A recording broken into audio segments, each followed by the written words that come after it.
Hola amigos, ¿qué tal? Nos da mucho gusto darles la bienvenida a una emisión más de Editorialmente, un espacio de la Universidad Autónoma del Estado de Hidalgo en donde invitamos a los profesores investigadores de esta institución educativa pues para platicar con ellos sobre sus intereses académicos, sobre su vocación profesional, su trabajo docente, y algo muy importante, el resultado de estos trabajos que los vuelcan en sus publicaciones. En este caso me da muchísimo gusto recibir a Francisco Luis Jiménez Abollado, buen amigo, un historiador a quien le reconocemos altos méritos por los trabajos que ha realizado y pues a quien recibimos con muchísimo gusto. Paco, como lo conocemos, es licenciado y doctor en Historia por la Universidad de Sevilla y es profesor investigador del Instituto de Ciencias Sociales y Humanidades de nuestra universidad en el área académica de Historia y Antropología.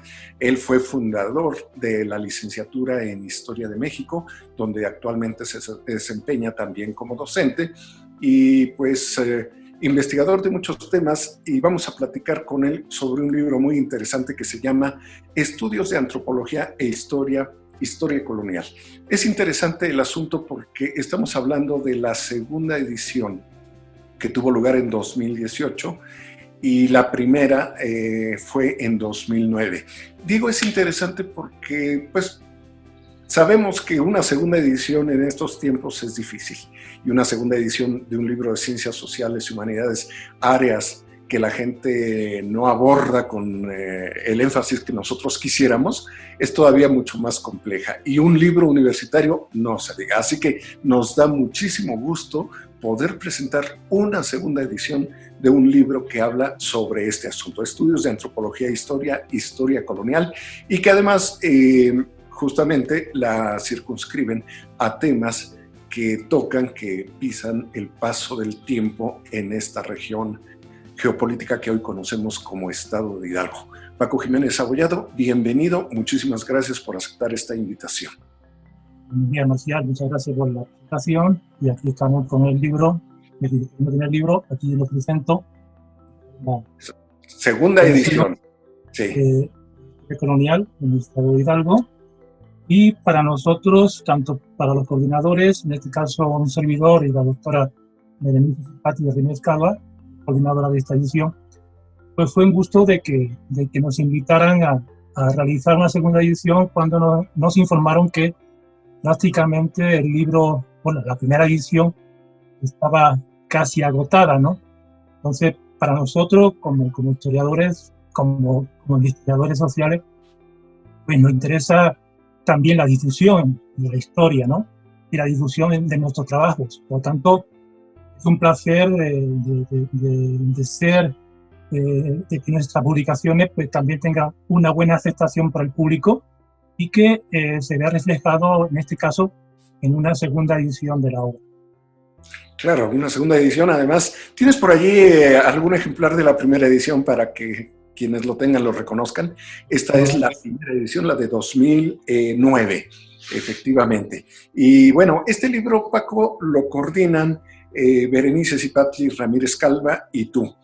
Y convocan a una serie de colaboradores para proporcionarnos en 3 partes 7 ensayos. Voy a leer aquí rápidamente. En la primera parte tenemos Mixquiahuala en el siglo XVI, dominio y resistencia en un pueblo otomí. Esto lo trabaja David Charles White Carr. Luego juntaréis todos los indios de la cabecera o pueblo y de todas las estancias. La congregación de San Francisco de Mango, 1598-1604, que trabajas tú. Después, migración, ocupación y movilidad social en la minería novohispana, la población migrante de Real del Monte en 1768, que lo trabaja David Navarrete Gómez. En la segunda parte tenemos primeras aproximaciones al cacicazgo de don Pedro Moctezuma, lo trabaja Berenice Patti Ramírez Calva, y las tierras indígenas en la actual Huasteca hidalguense, 1750-1810, que lo trabaja Antonio Escobar Olmsted. Y la tercera parte, Hidalgo, tierra de los agustinos, introducción a la evangelización fundante, 1535-1600, es una aportación de Gabriel Márquez Ramírez, y luego Doctrinas y curatos de Hidalgo hacia el siglo XVIII, Rodolfo Aguirre.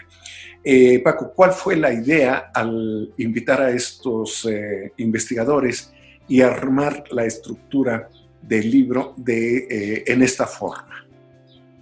Bueno, la idea era pues reunir en torno a este libro a especialistas, claramente fuera del estado de Hidalgo, de las instituciones educativas del estado de Hidalgo, pero especialistas en la historia regional y concretamente en el periodo colonial en el territorio que hoy ocupa el actual estado de Hidalgo, ¿no? Entonces hicimos una invitación a diversos investigadores y concretamente acudieron a esta presunta cita estos investigadores que acabas de informar. Dos son David Navarrete y Antonio Escobar, son profesores investigadores en el CIESAS, de la Ciudad de México. Rodolfo Aguirre es profesor investigador también, en este caso en la UNAM, en el Instituto sobre Estudios de la Universidad. Y David Wright es profesor en la Universidad de Guanajuato, ¿no? Aparte, los tres miembros o participantes propios de la universidad, autónoma del estado de Hidalgo, en este caso Berenice, un servidor, y el maestro Gabriel Márquez. Entonces, esos serían los autores.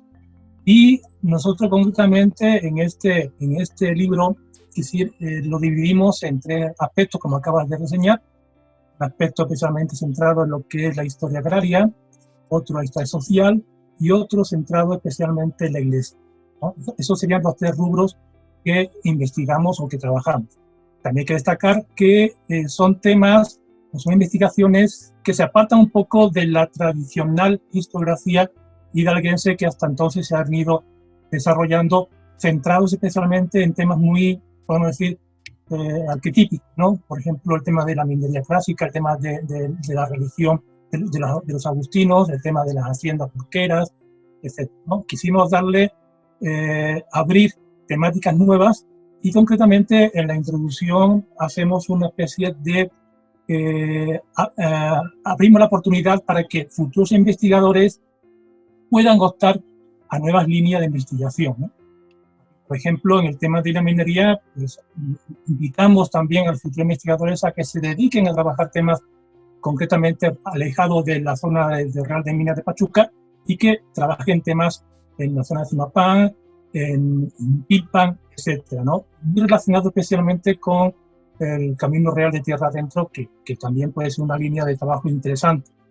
Presentamos también opciones de trabajo, por ejemplo, para el tema de las haciendas. El tema de las haciendas especialmente relacionado con el trabajo de los indígenas, relacionado especialmente con el papel de las élites regionales en el control de las haciendas y también en el control también de los recursos, especialmente tierra y agua, por parte de los estados. Y en el tema de los pueblos de indios, pues animamos a los investigadores en esta introducción a trabajar temas ya muy concretos, especialmente relacionados con las configuraciones de pueblos, relacionados también con los estudios económicos sobre los pueblos de indios, especialmente todo lo que tiene que ver con las cajas y bienes de comunidad, etc. Y en el tema de la iglesia, la presencia de Rodolfo Aguirre, que él trabaja especialmente en el siglo XVIII, nos abre la posibilidad de iniciar estudios centrados en ese periodo que se inicia en 1750 con la secularización de las doctrinas y básicamente se acaba el control por parte de los agustinos de su actividad misional en el estado de Hidalgo. Por tanto, es una oportunidad también con este libro de abrir nuevos temas de investigación, nuevas líneas que futuros investigadores pudieran acogerse a estas líneas para desarrollar sus tesis, sus trabajos, etcétera, como ya lo estamos viendo también en el trabajo de nuestros alumnos. Claro. Algo que me parece importante es, además de nuevos temas y nuevas líneas, yo diría que viejos temas con nuevos enfoques también están en la perspectiva. Y lo comento por lo siguiente: La historia de la minería, sobre todo en el distrito minero Pachuca Real del Monte, ha sido estudiada mucho, sobre todo a partir del boato de la prosperidad, muy particularmente en la época colonial, impulsa Romero de Terreros por una serie de circunstancias que conocemos, que es interesante saberlas, pero se destaca mucho la figura protagónica de Romero de Terreros y no la esencia del trabajo de un estudio económico o del trabajo de los mineros, que las migraciones que hubo para venir a desarrollar la presencia de una esclavitud que incursionó en las minas, etcétera. Es decir, era lo grandioso lo que se destacaba. Lo mismo ocurre con la conquista espiritual, que desde luego tiene una historia muy rica y un resultado espléndido en la cantidad, en el inventario de conventos y de construcciones religiosas coloniales. Tenemos una treintena de conventos agustinos y franciscanos de gran arquitectura, desde luego, grandiosos, maravillosos, pero ¿qué había detrás de esta grandiosidad? ¿Cuánto costó en esas relaciones de poder, en esas cifras de vidas, en esas alteraciones de comunidades, en esa usurpación y peleo de tierras? ¿Cuánto costaron estas haciendas mineras, estos templos religiosos? Eso no había sido abordado con profundidad y veo que ustedes ponen atención a darle un nuevo enfoque a estos estudios y, como lo dices muy interesantemente, convocan a otros investigadores para que empiecen a desbrozar estos aspectos de la historia regional de lo que hoy es Hidalgo y pues reconozcamos una historia mucho más objetiva, más consciente y más realista. Eso me parece muy interesante y creo que bien merecida la segunda edición de este material y esperamos que venga un libro complementario, no una segunda edición, sino ni una tercera, bueno, desde luego sí una tercera edición, pero más que nada una serie de ensayos que completen estos que traen. Ahora, Paco, me gustaría que particularmente nos hablaras de tu ensayo Juntaréis todos los indios de la cabecera o pueblo y de todas las estancias, donde te refieres a la congregación de San Francisco Temango, 1598-1604, que es una comunidad que actualmente se encuentra en los límites de la sierra oriental del estado de Hidalgo, en los límites con la Huasteca, y que justamente se refiere a este asunto social de movimientos de los pueblos indígenas y los conflictos que derivaban para definir su situación ante una avasallante conquista que empezó siendo militar, viene religiosa y después era la búsqueda de espacios y todo lo que deriva de esto. Por favor, coméntanos de tu propio artículo. Bueno, este artículo es un trabajo que siempre le echa mano a que tuve un compañero en la Universidad de Sevilla, investigador. Su tesis se centró concretamente en las congregaciones civiles en otras zonas del estado de Hidalgo. Sobre ese tema siempre me llamó la atención. Coincidimos una vez en el Archivo General de la Nación y concretamente todavía yo no estaba aquí en Pachuca, estaba en Yucatán, pero me pasó una serie de documentos sobre congregaciones que en el centro de México, y una de esos documentos o esos expedientes, ya lo estuve ya analizando posteriormente, era este de la congregación de San Francisco de Temango. Me puse manos a la obra y creo que ese trabajo de historia regional que hicimos, de historia colonial en el estado de Hidalgo, venía al pelo para meterlo aquí, ¿no? En este artículo, en este trabajo, hago un desarrollo de cómo fueron realizándose estas congregaciones civiles como un programa político iniciado por el virreinato, especialmente iniciado ya desde el final del siglo XVI por el virrey conde de Monterrey. Y la idea de estas congregaciones a nivel de toda Nueva España era intentar reducir a las poblaciones indígenas, a los pueblos indígenas, cabeceras y sujetos alejados de zonas vamos a decir, importantes para, en cierta manera, dos objetivos. Un objetivo era el control tributario y otro objetivo era el control también de estas personas para lo que se conocen como repartimiento laboral. Es decir, un control de la población para pagar sus tributos en un momento en que la corona necesitaba de erario público, de erario, en un momento en que la población indígena había disminuido prácticamente a un 90% en relación a la de la conquista española, unos intereses económicos por parte también, especialmente de hacendados, de mineros, de dueños de tierras, que necesitaban población indígena para trabajar. Es lo que se conoce como, o se va a conocer como repartimiento laboral. Por tanto, era necesario concentrar a las poblaciones dispersas en sujetos o pueblos mayores e iniciar ese proceso de reducción o de congregación, obligándolas al desplazamiento a esos pueblos sujetos, ¿no? Entonces el proceso es muy interesante porque gracias a este tipo de programas políticos, podemos tener datos sobre censos, sobre población a trasladar, sobre cómo se elaboraban las casas de los pueblos a donde se trasladaban, cómo era el reparto de casa, la gente que vivía en cada casa. Podemos también saber los solares que se repartían en los nuevos pueblos a los nuevos vecinos. Conocemos también después los censos finales que se hacían y con eso podemos confrontar el censo que se hacía al principio y el censo que se hacía al final para ver si todo el mundo, todas las poblaciones que se trasladaban cumplían o se trasladaban al completo.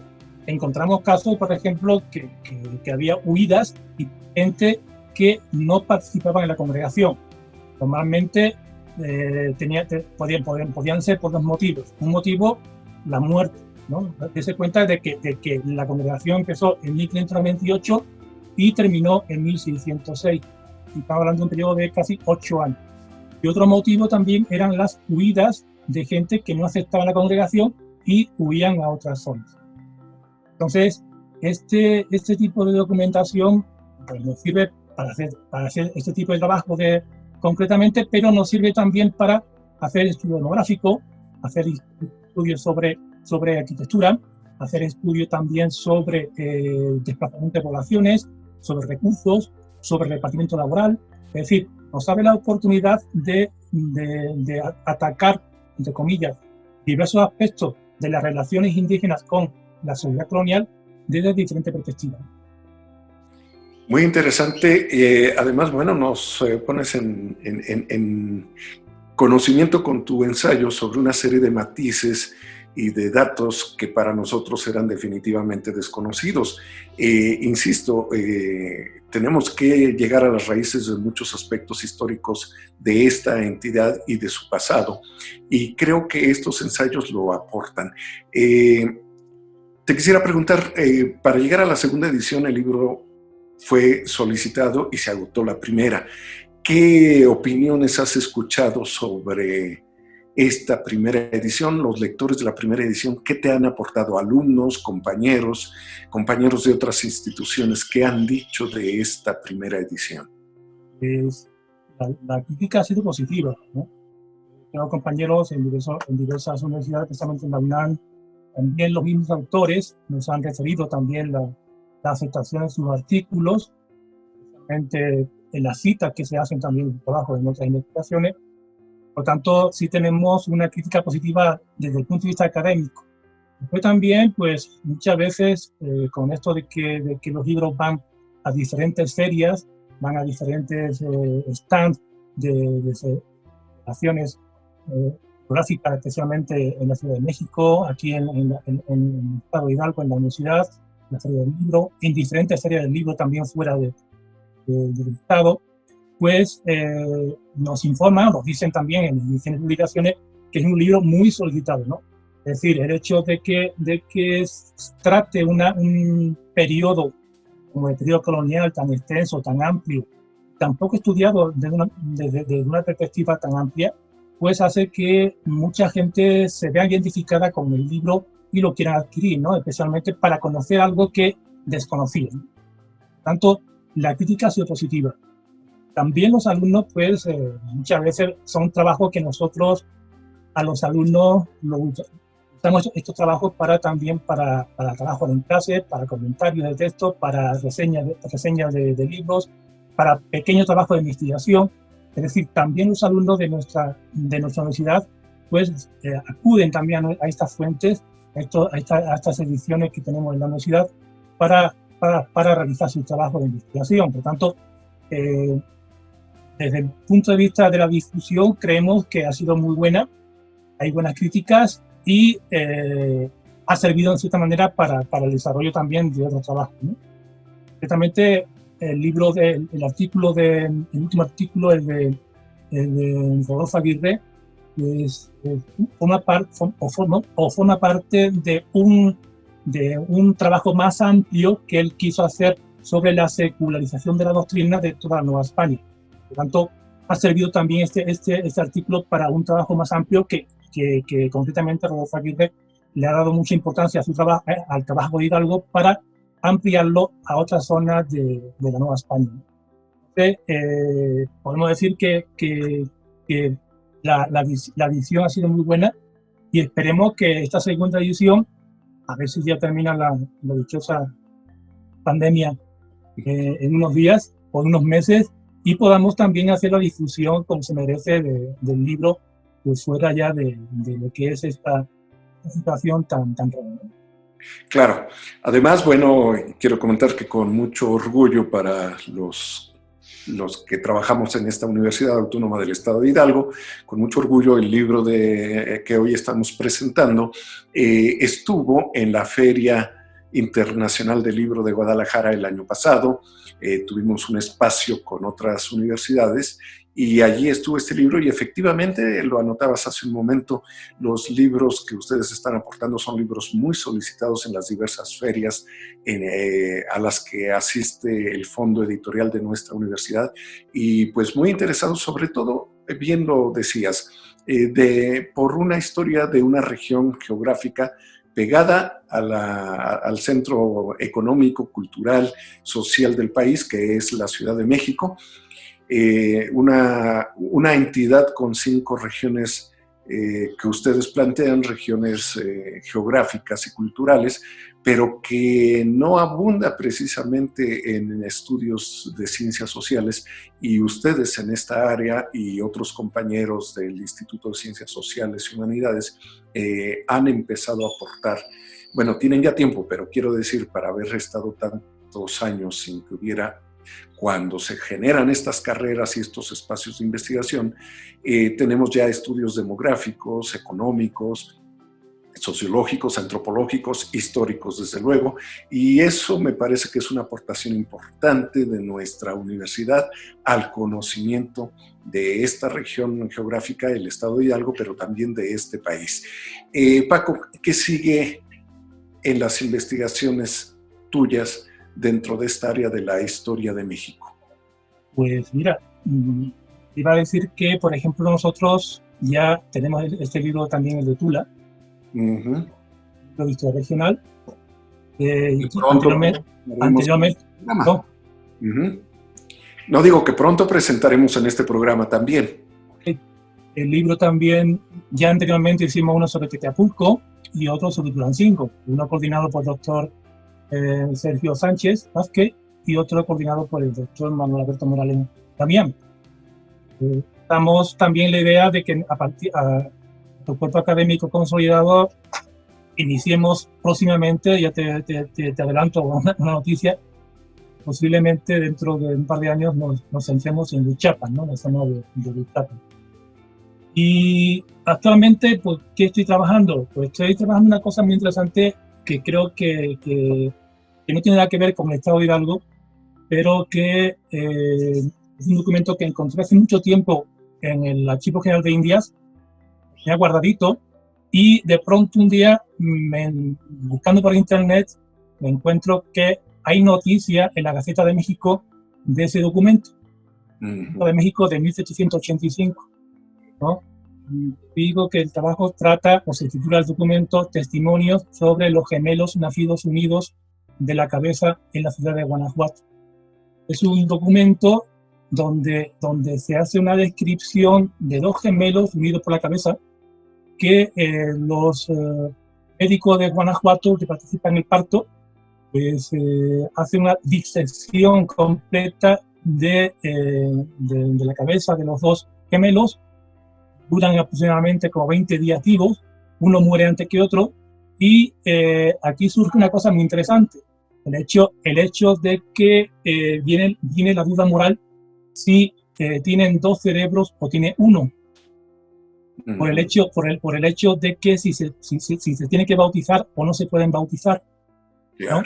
Entonces hay una literatura muy interesante sobre este tema ya desde la Edad Media, sobre lo que se conoce como la monstruosidad, ¿no? Entonces se habla un poco de si son susceptibles de bautizar este tipo de personas o no, si tienen alma o no tienen alma. Y todo esto los médicos lo diseccionan y lo practican y dan incluso información historiográfica de personas que tratan el tema de la monstruosidad en el mundo, ¿no? En toda la literatura podemos decir, dedicada a este tema. Y me llamó la atención de que, concretamente, estos médicos de Guanajuato empiecen al día de todo lo que era la literatura sobre monstruosidades, ¿no? Claro. Y aquí hay otra cosa curiosa, es que le mandaron, este es un documento que envían a la corona, al rey, ¿no? Y le envían incluso un dibujo de los dos siameses. Pero el dibujo nunca llega a la corte, el dibujo se pierde por el camino. Entonces, posiblemente alguien que vio el dibujo le interesó, digo, esto me lo quedo yo por la curiosidad de la imagen, ¿no? que estaba dibujada, ¿no? Y eso sí, trabajando en este momento de pandemia, un poco recopilando información, recopilando documentación, bibliografía, etcétera, para trabajarlo en estos meses. Eso es lo que estoy. Y pues también he hecho una parada en mi trabajo sobre el condado de Moctezuma.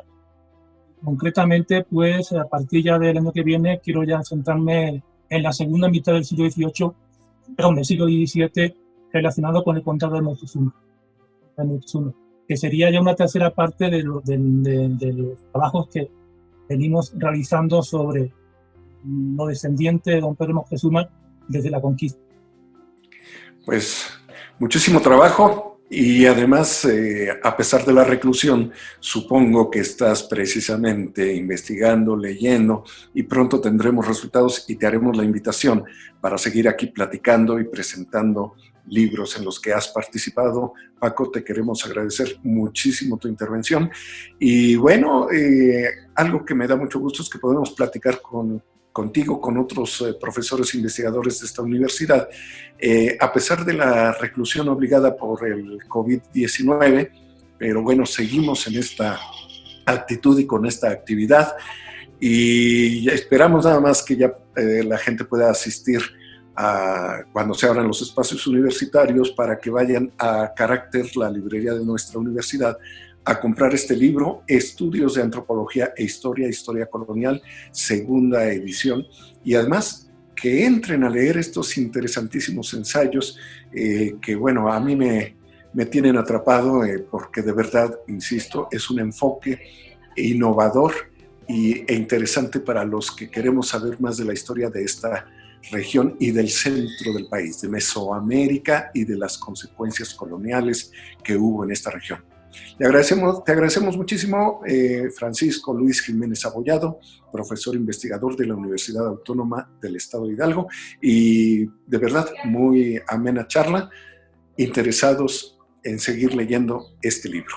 Muchísimas gracias. Gracias a ti, Marcial, y agradecido por tus palabras. Y como tú dices, pues aprovechemos este tiempo de pandemia, este tiempo de reclusión, aunque sea involuntaria, pero que aprovechemos leyendo, trabajando, investigando, en este caso, también en mi caso, y en espera de que pronto se abran las aulas, porque como las aulas ni nada, ¿no? Delante del pizarrón con los chavos es creo que lo más sano académicamente hablando, ¿no? Que claro. Y es lo que queremos todos, ¿no? Desde luego, sacarle provecho a este tiempo. Finalmente, el ingenio nos permite aprender y apropiarnos de mucho conocimiento y descubrir lo interesante, lo ameno que este es. Muchísimas gracias.